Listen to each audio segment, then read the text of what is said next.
બાજુ વોટ ચોરી થઈ રહી છે અને બીજી બાજુ ગુજરાતમાં એસઆઈઆરની પ્રક્રિયાના નામે દેશના લોકોને, ગુજરાતના લોકોને જે બંધારણે મતનો અધિકાર આપ્યો એ મતનો અધિકાર છીનવવાનો પ્રયત્ન થઈ રહ્યો છે.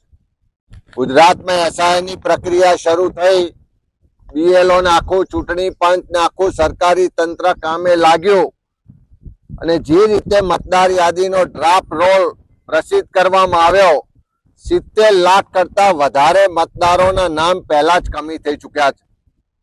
ત્યારે ચોક્કસ લાગ્યું કે આ જે વોટ ચોરી ચાલતી હતી એ ગુજરાતમાંથી પકડાઈ ગઈ છે.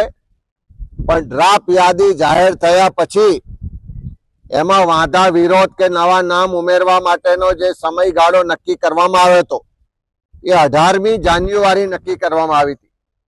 15મી જાન્યુઆરી સુધી ગુજરાતમાં નહીવત પ્રમાણમાં ફોર્મ નંબર 7 કે જે મતદાર યાદીમાં નામ છે એની સામે વાંધો લેવા માટેનું ફોર્મ છે એ નહીવત પ્રમાણમાં ચૂંટણી પંચની ઓફિસોમાં જમા થયા હતા.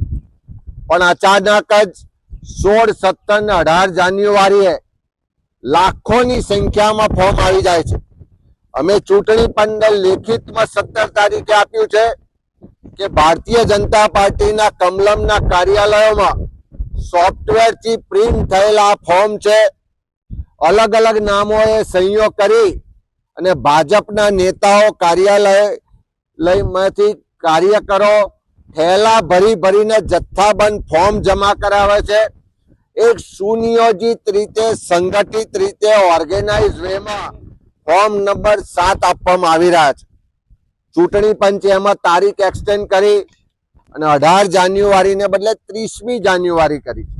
અમે ફરી પાછી 18 તારીખે, 19 તારીખે ડેલિગેશન ચૂંટણી પંચમાં મોકલીને આ ફરિયાદ આપી છે. આખા ગુજરાતમાં જિલ્લે જિલ્લે ફરિયાદ આપી છે, તાલુકે તાલુકે ફરિયાદ આપી છે કે નામ જેના નામે વાંધો લેવામાં આવ્યો છે એવા સેંકડો લોકોએ પોલીસમાં, ચૂંટણી અધિકારીઓ સામે સ્ટેટમેન્ટ આપ્યા છે કે અમારી સહી નથી, અમારા નામનો દુરુપયોગ થયો છે, અમારે એપિકનો દુરુપયોગ થયો છે. કચ્છ જેવી જગ્યાએ તો બીએલઓએ રિપોર્ટ આપ્યો છે કે વાંધો લેનારના મોટે ભાગના એપિક કાર્ડ નંબર ખોટા છે, મોબાઈલ નંબર ખોટા છે, વાંધો લેનારના નામ ખોટા છે. કેટલાય કિસ્સામાં તો જે વ્યક્તિ વિદેશમાં રહે છે એવા લોકોના નામે વાંધો આપ્યો છે.